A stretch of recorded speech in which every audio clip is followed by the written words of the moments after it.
morning, Stu. Okay, so it's the morning after Election Day, and Democrats are celebrating. Several important races and ballots swung blue overnight. So we start with Prop 50 and the big changes coming to California elections. Voters have approved the redistricting plan that could shake up the balance of power in Congress. Right now, California voters approved the measure 64% to 36%. More than 5 million people across the state voted yes.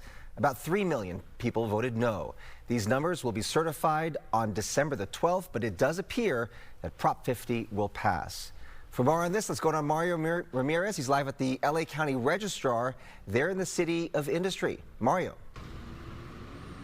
Hi, Bob, Jen. Good morning. We can tell you that statewide voter turnout right now is being reported at just over 36%. And the Secretary of State's website says that is high for a special election. And we're just outside the LA County Ballot Processing Center here in the City of Industry, where officials have counted all ballots the morning after a high-stakes special election that could shift the balance of power in Washington. So take a look. Just over 8 million Californians cast their ballots, with many of them showing up at the polls in person on Tuesday. The majority of voters approving Prop 50, known as the Election Rigging Response Act. It will establish new congressional district maps for the next 3 elections in 2026, 28, and 2030. Analysts suggest it could shift up to 5 Republican-held congressional seats toward Democrats, including the seat held by Republican Kevin Kiley. Under the new maps, his Northern California district could pick up more suburban and urban areas, making his re-election fight tougher. And this passage now sets the stage for a year of legal challenges and new campaigns, as the governor calls it a huge win for Democrats. People waiting up 3 hours to cast their vote, to send a message to Donald Trump. No crowns, no thrones, no kings. That's what this victory represents. We're going to see, I think, a number of Democrats jumping into those races immediately, and we already know that people are planning on it. So I think between the legal challenges and also like the amped up, congressional campaigns that are going to occur in a number of parts of the state, it's going to be a wild year. Newsom called the vote a national rejection of President Trump's policies, saying it's all on the line for the 2026 midterms. Now, the election was called just after 8 o'clock last night. When polls officially close, the state will certify ballots by December 12th. But we can tell you here in LA County, nearly 2 million votes were cast for Prop 50 and 73% voting in favor of it. For now, that's the latest here in the City of Industry. I'm Mario Ramirez. Back to you.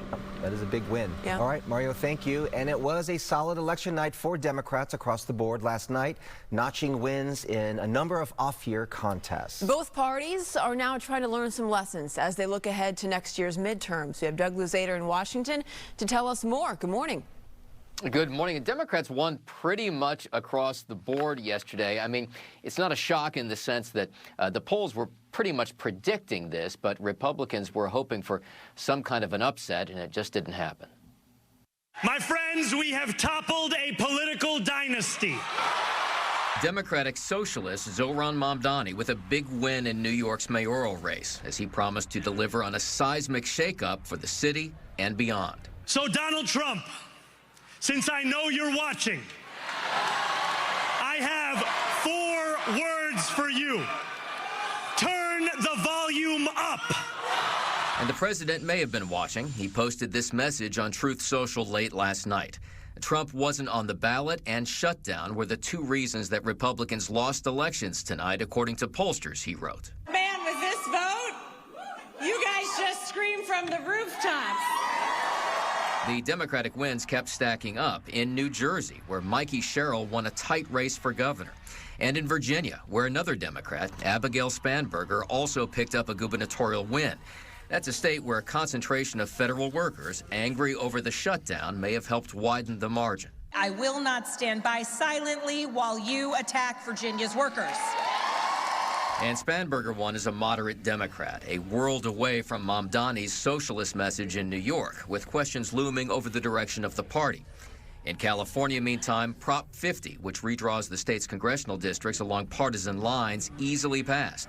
It could cost Republicans 5 seats next year, and it's a big win for Governor Gavin Newsom. And tonight, after poking the bear, this bear roared with an unprecedented turnout in a special election with an extraordinary result.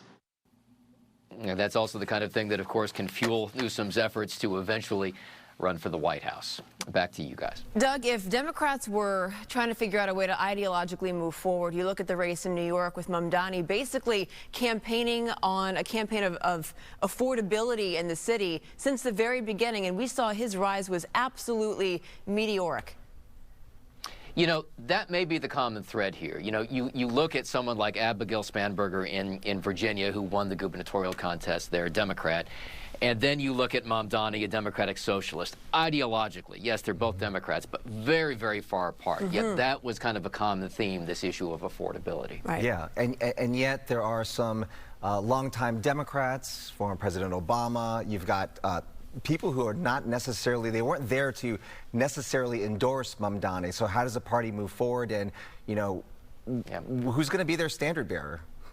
I mean, look at Senate Minority Leader Chuck Schumer from New York. Voted in that election. He still will not say who he voted for there. Right. Mamdani made a lot of folks very nervous among Democrats. Yeah. So you wonder how that's going to play out, right, in 2026. Right. And what kind of candidates come forward, and where will the Democrats decide to lean more heavily into? And after Prop 50 passed, you wonder where Governor Newsom is going to stand in that upcoming presidential election.